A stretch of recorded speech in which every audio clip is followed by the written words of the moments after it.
Hello and welcome to another episode of Scott Reads Comics. Today I'm going to continue my coverage of Who's Who in the DC Universe with Volume 15, published in 1986 by DC Comics. George Perez continues his cover duties on this title with an amazing wraparound cover that we've grown used to seeing now, showing all the characters who are going to be featured in this issue. In this issue, 15 does cover Matrix Prime through Mr. Tawky-Tawny. Look at this gorgeous shot of Mira here coming up through the bottom of the page. I love the water effect there.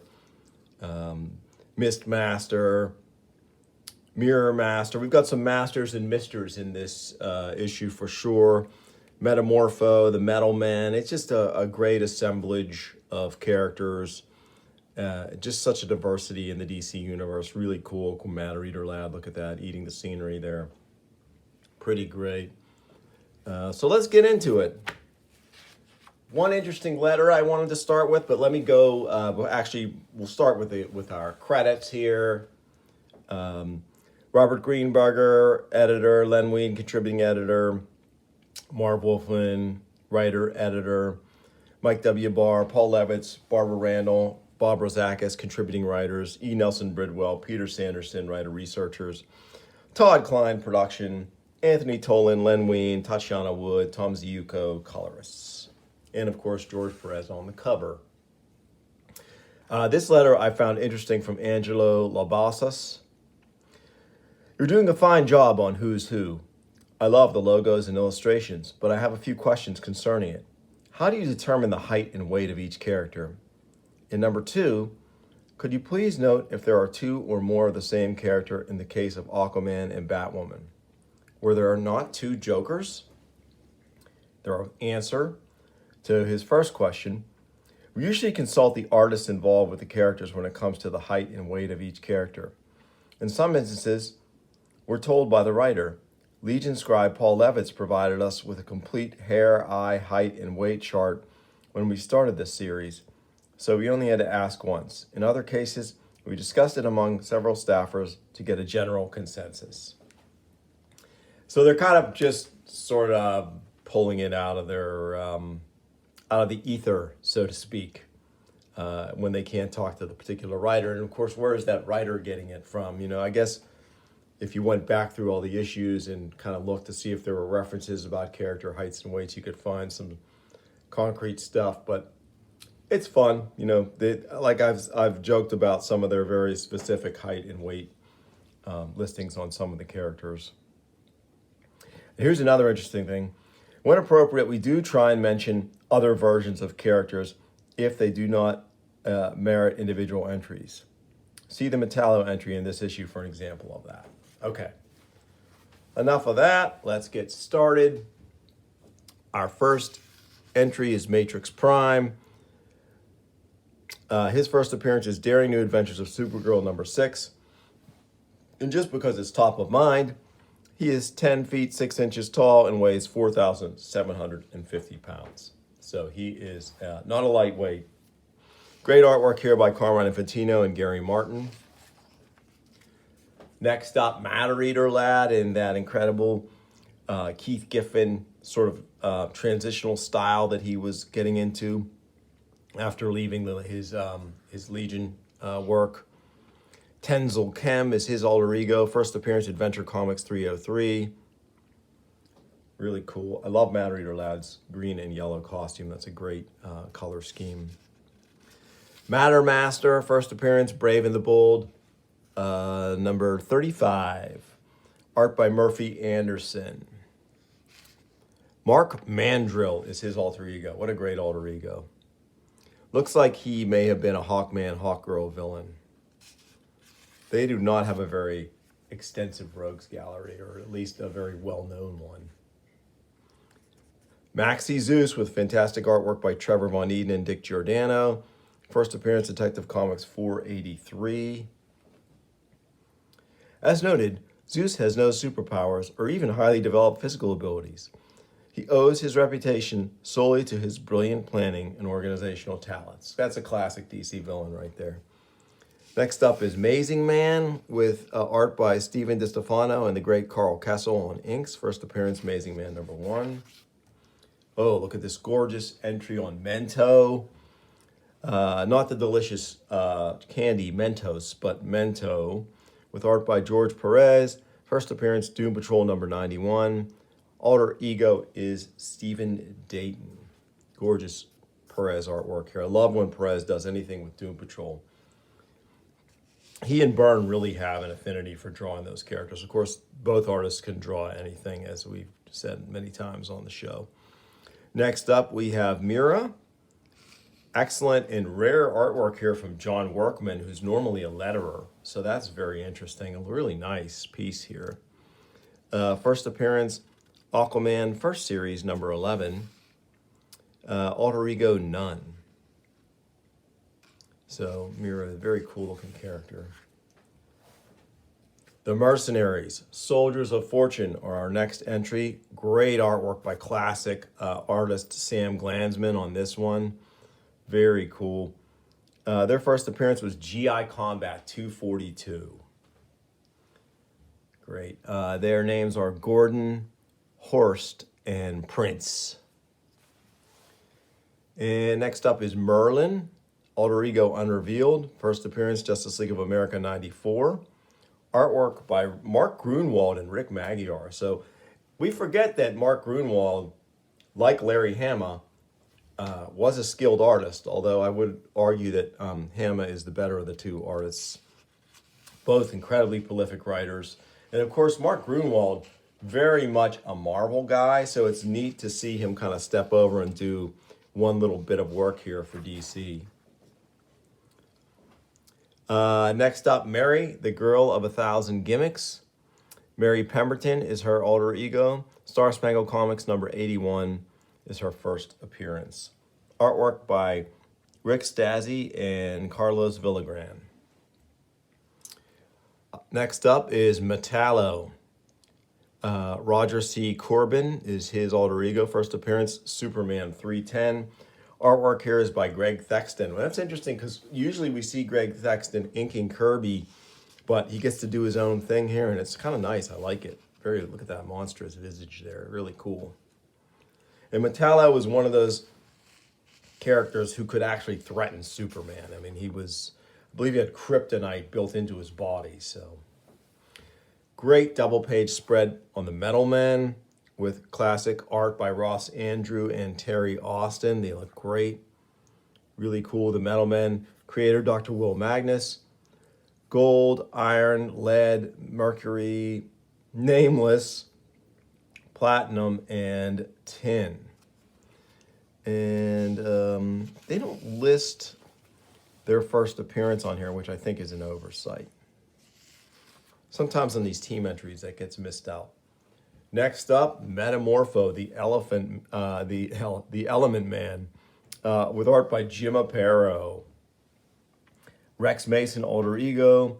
First appearance, Brave and the Bold 57. I love Metamorpho. There are several excellent hero clicks of Metamorpho. What a great character, great, really brilliant comic book design there. And he may have been designed by Jim Aparo. I love how here we see him working with Katana, the Outsider, in this, and he's basically a giant hang glider, which is awesome. Metron with Jack Kirby and Greg Thexton on the inks. First appearance, New Gods #1. And I'll just read a brief bit here about Metron. He has no known superpowers, but is a scientific genius. Although Haimon is his superior at devising scientific theories, Metron surpasses Haimon as a creator of inventions based on scientific theories. I would disagree. Metron has, since this has been published, he's shown to be very powerful. He's a new god, so saying he has no superpowers is sort of weird. But it was always nebulous what the new gods could do when Kirby was working on them. You never got a clear picture besides Orion of like what makes them a god, what can they do. But that gets fleshed out later on in subsequent series. Next up, we have Midnight, Alter Ego Dave Clark, art by Michael T. Gilbert. Really like this artwork here. And his first appearance was Smash Comics number 18. What a great old DC title there, Smash Comics. Next up, we have Mind Boggler with art by Joe Brzezowski and Rick Magyar. First appearance, Fury of Firestorm number 29. She would actually die as a member of the Suicide Squad in Suicide Squad number 2, and then come back as a digitized version of herself later in that same series. Really emblematic. She became emblematic of why Suicide Squad was great, because they would just bring these sort of second stringer villains in, and you didn't know by the end of the issue if they would live or die until it happened. So it really made it tense and compelling. Next up is Mirage. First appearance, Detective Comics 511. And art by Bill Sienkiewicz, as if you couldn't tell there. Pretty, this was the perfect entry for Sienkiewicz. They just gave him the name of the character, a bit of background, and turned him loose. And you get a really strange, organic piece from Sienkiewicz. Next up, Mirror Master, Alter Ego, Sam Scudder. First appearance, Flash 105. He is one of the Flash's rogues gallery. Art by Carmine Infantino and Steve Mitchell. Classic villain design there. Love Mirror Master. Next up, Miss Liberty. Alter Ego, Bess Lynn. First appearance, Tomahawk number 81. Art by Don Lomax. Miss Liberty was an extraordinary hand-to-hand combatant for a woman of her time. She was brilliant at horseback riding and rode a white charger. She was also a superb athlete. Next up, The Mist, a very creepy villain. Art by Murphy Anderson. Love this entry by Murphy Anderson. First appearance at Adventure Comics number 67. Alter Ego Unrevealed. And he has a quite extensive power list here. So it looks like he gets his powers from the Inviso solution. I like how the logo is woven into the artwork as well on this entry. Really nice, tight design there. Next up, Mr. America, with art by Rich Buckler and Romeo Tangal. First appearance, Action Comics number 1 as Mr. America, Action Comics number 33. As Americommando, Action Comics 54. Real name, Tex Thompson. I think he might show up at All-Star Squadron as well. Next up, Mr. Atom, with art by Michael Chen and Mike DiCarlo. First appearance, Captain Marvel Adventures number 78. Great Shazam villain here. Mr. Atom is made of an ultra-powerful metal, infused with the raw power of the atom. He is therefore immensely strong and virtually indestructible, and can emit nuclear blasts from his hands. So pretty formidable. Might even give Superman a run for his money. Mr. E is our next entry, full name unknown. First appearance, Secrets of Haunted House, number 31. Art here by Dan Spiegel, very nice. Though blind, Mr. E claims to be able to see the good and evil in people's souls. He apparently has no difficulty getting from one place to another, despite his affliction. Additionally, he has an uncanny knack of showing up where he is needed. Mr. E has used a pistol loaded with silver bullets, as well as a wooden stake against the vampire. But for the most part, his only weapon has been the wooden cane he always carries. Pretty great, although he doesn't appear to have the wooden cane here in any of these illustrations. But I do like this Dan Spiegel artwork, and I love that logo. I guess that would have been Todd Klein who did that. Next up, Mr. Element, Carmine Infantino and Greg Thexton. This guy is another Flash villain. I don't know if he ever made it into the Rogues Gallery specifically, Albert Diamond is his name. First appearance, Showcase number 13. And it's kind of funny to see that Infantino entry and this Infantino. He's basically just using the same formula for all of his Rogues entries here. At least very similar posing here.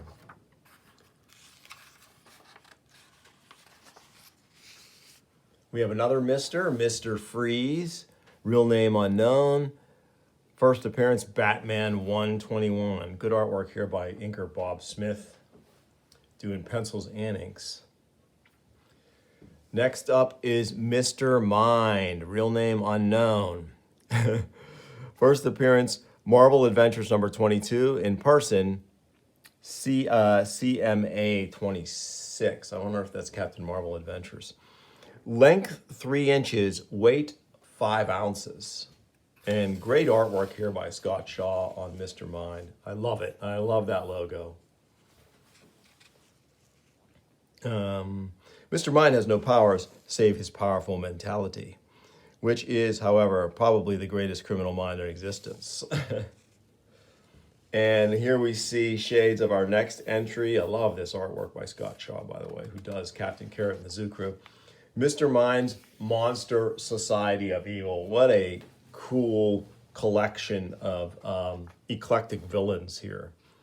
Some really interesting members in this group, including the Dummy, Eyeback, Dr. Sivana, the unfortunate Captain Nazi, Black Adam, of course. Mr. Mind is, of course, a member of his own group. Remulus, yeah, just some funky characters here. Great artwork by Dave Gibbons. First appearance of Eyeback and Mr. Banjo, Captain Marvel Adventures number 8, and then it goes on from there to list the appearances of the other characters. Next up is Mr. Miracle, with artwork by Jack Kirby and Dick Giordano this time, not Greg Thexton. You can kind of tell the difference between Giordano's inks on this latter-day Kirby and Thexton's. I think Thexton's stuff is truer to Kirby's pencils, but still looks great. First appearance, Mr. Miracle number 1. Alter ego, Scott Free, one of my favorite of Kirby's Fourth World creations. Next up, we have 2 Mr. Mxyzptlks, one from the Golden Age and one from the Silver Age. Artwork by Marshall Rogers on both of those. They, of course, are those bedeviling little magical imps that always torture Superman. And I can remember from the Super Friends cartoon, the Mr. Mxyzptlk appearances. The voice actor who did him was so great. And finally, Mr. Talkie Tawny, with artwork by Kurt Schaffenberger. First appearance, Captain Marvel Adventures number 79. Mr. Tawny was not fully grown when he was given the serum. Hence, he grew to more human dimensions. However, he possesses strength greater than that of many men his size, combined with claws and fangs of a tiger. As he has learned hand-to-hand combatant, he is a truly formidable foe to anyone foolish enough to get into a fight with him. Pretty great. This character pretty much embodies the sort of inherent silliness of the Shazam / Captain Marvel stuff that he came from. Fun comics for sure. I haven't read any of them in a long time, so I'm not sure how they age. But he's part of the DC universe, and because this is a comprehensive, or it wants to be a comprehensive resource, he's in there, which I think is great. And I do like this Kurt Schaffenberger artwork here. So that's it. We have our inside back cover showing where you might see some of these characters in recent DC books of the time. And that is it. That has been our read-through of Who's Who in the DC Universe, Volume 15, or Issue 15, if you will. I hope you enjoyed it. If you did, please like and subscribe, tell your friends, and I'll bring you more soon on Scott Reads Comics. Thanks for watching.